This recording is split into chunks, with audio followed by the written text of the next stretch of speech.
wait, is that why Asmongold's chat was like, oh, I'm sure Hasan is going to be eating crow when when he finds out that the markets are actually up? Is that why they were saying that?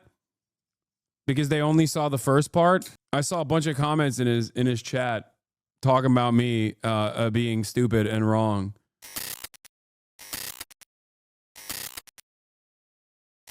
Is working in worse conditions overall, then that's not of what we know so far about this. There's still a few unanswered questions. I like this. Trump's tariffs. What just happened? But finally, we got the detail on what Donald Trump meant by this Liberation Day. And let me just kind of start by showing you these bars are how high those tariffs, the US tariffs, are on various different countries around the world at the moment, or rather before Donald Trump came into office, and a quick kind of bit of revision on where we've come from so far. So threatened tariffs on Mexico and Canada. They were repeatedly threatened, repeatedly rescinded or lifted, but they might well be back again, who knows. But for the time being, they're 50% tariffs on the roughly 6,000 people who live in St. Pierre and Miquelon. Yeah. That's really fucked up.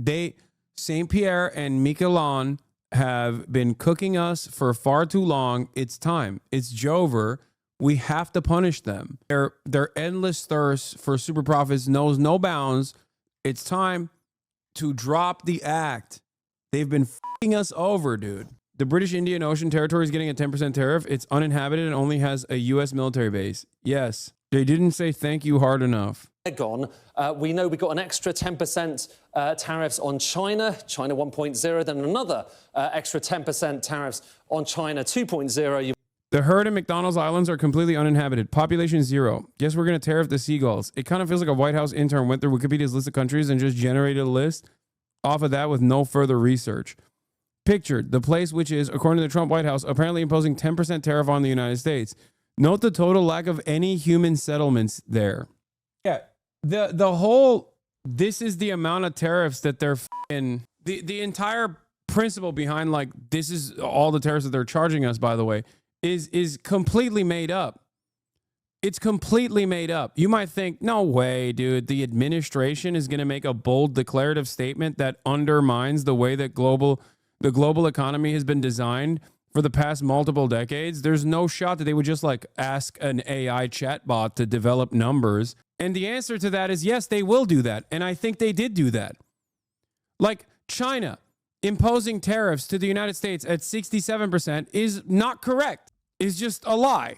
How did they arrive at that number? They arrived at that number because they made it up. They made it up.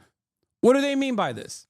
Trump assumes VAT, like value-added tax, is a tariff. And as long as you claim anything and everything is a tariff, like domestic tax decisions that are implemented by sovereign nations, formerly sovereign nations, are now considered a tariff on American goods. It's not, the value-added tax is not added on. The value-added tax is not added on to just American goods.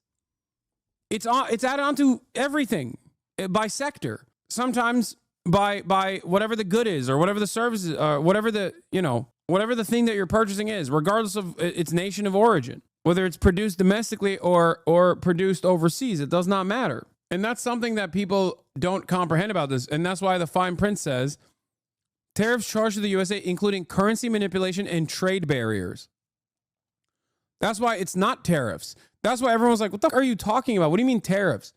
I had to dig deep to try to comprehend what he meant when he was talking about trade restrictions back in the day, if you recall. And we found out together that he actually was talking about VAT, for example. Like he kept saying VAT, they're doing value-added tax. You know what a VAT is? That's a tariff. That's a tariff. It's not real. They want to make currency manipulation a thing. I mean, bro, I don't think he gives a fuck about VAT. He wants to tariff them, and he will. Even if they get rid of VAT, Trump will keep the tariffs. Yes. Israel is a great example of a country that seemingly completely eviscerated their tariffs right before this. Shut up, Piker. You are embarrassing yourself. Explain to me what you disagree with respect to what I have said so far.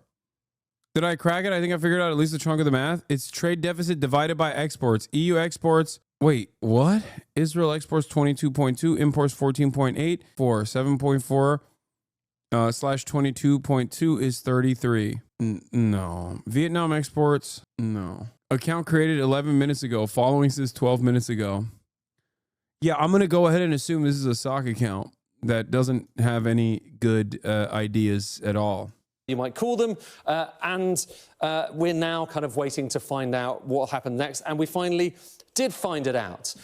Let's just start. There are two parts to this. Okay? It's so funny because those guys will make a sock account after being banned numerous times in the broadcast for being an idiot or racist, and then I'll ban them sometimes without looking at their background, looking at whether or not they've been in the chat for like 12 minutes or if it's a new account or not. And then they'll clip that and go, Hasan bans dissent. He hates when people disagree with him. And it's like, you didn't even disagree with me. You just didn't even bring up anything. You made a sock account and you just said, you're wrong. You're out of your element or whatever. And then you get banned with your sock account and then you cry about it. I'm apolitical, baby. Okay, so first of all, there is going to be a 10% baseline tariff. So you see all of these bars go up by 10%, including, of course, the UK. But that, as far as the White House is concerned, is just a baseline. And then on top of that, there are different tariffs for different nations, what they call reciprocal tariffs. And they say they've gone through the numbers. They've looked at not just the tariffs that other countries around the world are charging the US, but also what they call non-tariff barriers, so other things. And they've worked out, by the way, Canada, those Mexico-Canada tariffs might well come back, so we might well start from that position. But reciprocal tariffs might push all of these bars, or will push all of these bars up considerably higher. So just look at how the picture of trade and tariffs in the US has changed dramatically as a result of these measures which are coming in the next few days. And just to give you a few highlights of what we're talking about. So you could look, for instance, over there at China. So China, that's a 34% reciprocal tariff, but it takes the total amount, provided that goes on top of the existing tariff, it takes the total amount up above 50%. And you're talking, you know, when tariffs are going above 50%, that makes any trade very, very difficult and far less likely to happen. So that's China, but you can probably see here, Vietnam as well. And the point here from the White House has been to say, listen, lots of Chinese goods going into the US, but also going through, being Vietnam and Cambodia as well, being conduits for goods to go to America. And the point here from Donald Trump is that the US wants to reindustrialize. And so it's all about trying to make things domestically. But finally, look at the UK, 10% on the UK. And for many people here, obviously, it is a big increase on where things were before, only a few percent, the average rate for the UK. But that goes up to 10%. It is the best rate that anyone has among... Oh, my God. I thought that was a joke. I thought when one of the chatters said the U.S. government classifies Quebec's Bill 96 as a foreign trade barrier, I thought you were joking. Oh, my God. U.S. government classifies Quebec's Bill 96 as a foreign trade barrier? Oh, it's so funny that America is trying to dominate the world by trade. And I feel like this will blow up in America's face. Like, what do you mean? Other countries are not allowed to impose any sort of domestic agenda that we decide is not good? This is like claiming that DEI initiatives implemented in like another sovereign nation is now being considered a trade barrier. Like accessibility is now considered a trade barrier. You have to eradicate it. This is America wielding its trade power as the consumption engine of the planet in a way to dominate other countries and whatever they're doing. It is so crazy. Yeah, you can't speak French in Quebec. Sorry, that's a trade barrier. I've decided being a francophone is a trade barrier. What are you going to do about it? You know? It's good stuff.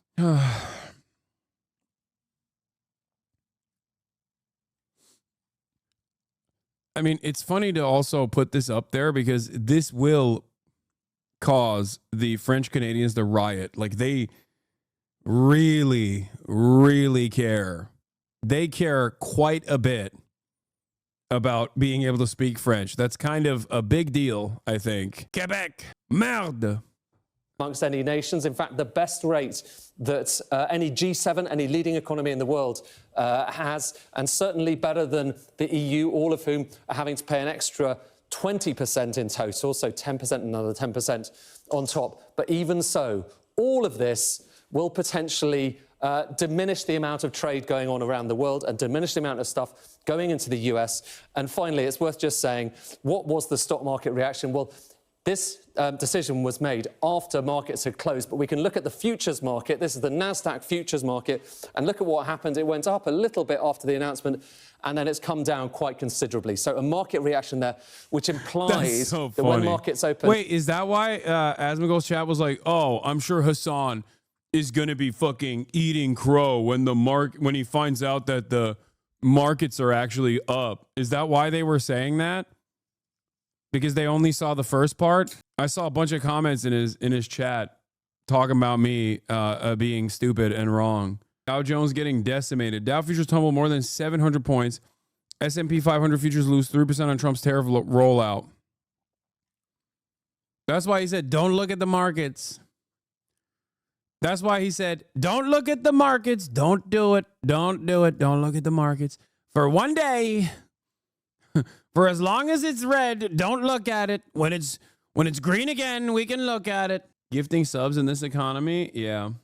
It's a recession indicator. How much Chinese do you know? Yeah, we already talked about the uninhabited islands that are getting tariffs, apparently, because they've been stealing far too much from America. That's funny. And in Asia, and indeed when they were open across the US and Europe, we're going to see some falls to come as people respond to this. Asman was saying the market dipping didn't matter and claimed that it's the price of goods and that people will care about. I mean, he's not wrong about that statement. It's just that if he assumes that the tariffs are going to lower prices on shit, he is insanely wrong on that. But then again, it doesn't matter because he's just defending Trump, and that's what people want to hear. They don't want to fucking hear analysis. They don't want to hear what will actually happen. They don't want to hear what is currently happening. They just want to hear someone go, Trump is based. That's what most people want. And there are liberals that also, when Kamala Harris was running and when Joe Biden was president, there were liberals who wanted to hear that too. I, unfortunately, never give that to them. I don't give the liberals what they want when liberals are in charge, and I certainly don't give the conservatives what they want when they're in charge, which is precisely the reason why so many fucking people develop resentments towards me, even if they arrive at my position far too late. That's it. Like if I was a squishy lib who just wanted to give liberals everything that they want to fucking hear, then I would be talking about how Cory Booker is amazing. That's why I'm saying I'm the one true king, if you will. The one true apolitical king. The real apolitics. Ed, take a seat. I've got another question for you. There is more coming out of the White House right now, senior White House officials, etc. Trump is to sign an order that closes the de minimis loophole. This is according to an aide. Tell us why that is significant and how it might affect a nation like China, for example. So this is on top of all of those things we were showing you.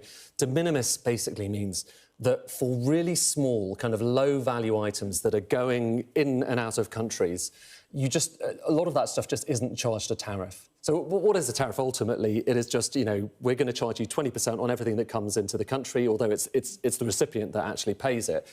But for fast fashion, for items that are going in that are relatively cheap, and this is a big thing for China, you've got companies like Shein who are sending stuff relatively cheaply from Guangdong and different parts of China. Right now, that's not subject to any tariffs. Donald Trump said earlier on, so when he had one of his early we're going to impose tariffs on China, he said, we're getting rid of de minimis. But then what happened was that suddenly, in airports around the US, you were seeing massive big piles of goods that no one was quite sure what to do with, because it's an enormous administrative challenge. And I think that, Anna, is the bigger issue here.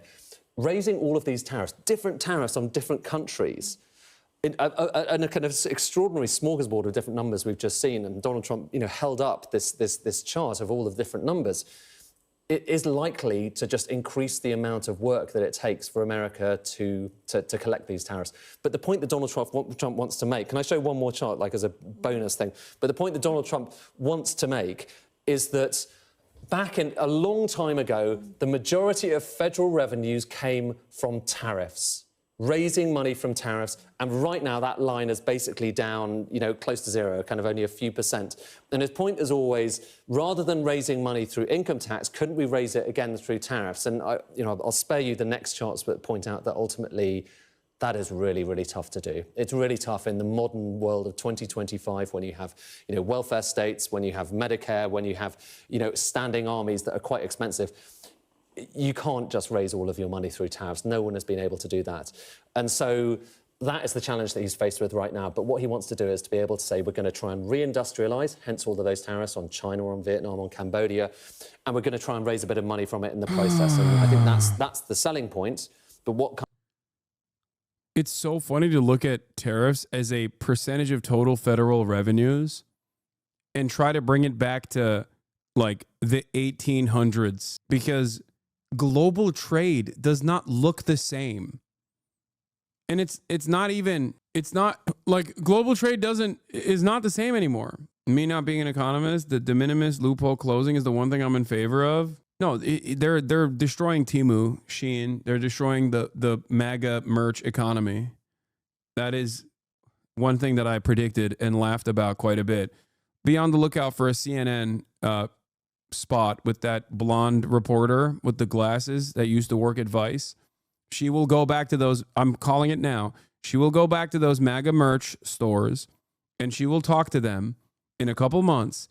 And they will be screaming bloody murder about how Donald Trump ruined their fucking business model. Just wait. I'm telling you right now. Yeah, Ellie. I think her name is Ellie Reeves. Yeah. She always goes to the MAGA. She always goes to the MAGA stores. Remember? That's like her thing. She goes to the MAGA stores for CNN all the time. What do you mean? You act like there won't be donations from exemptions? You think Trump gives a shit about some fucking sweaty loser MAGA sycophant that opened up the third MAGA merch store in some fucking backwater town? Yeah, dude, he really will protect those guys. What are you, crazy? He despises his base. When will people learn? He hates them. Go to every fucking ghost town. There's a MAGA store merch. Every single goddamn ghost town has a MAGA store merch. Maybe one.